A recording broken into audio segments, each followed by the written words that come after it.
In this tutorial, I'll show you how to calculate an average in Notion.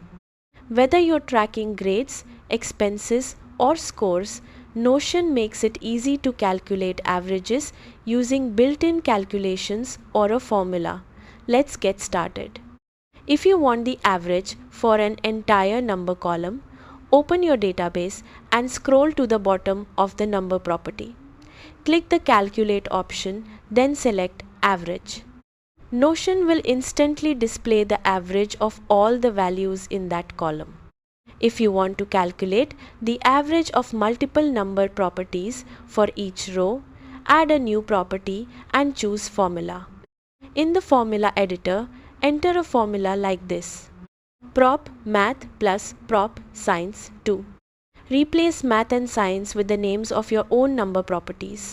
If you're averaging 3 values, add the third property and divide by 3 instead.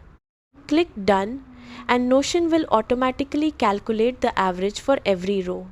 Whenever you update the numbers, the average updates automatically. That's how to calculate an average in Notion. Thanks for watching.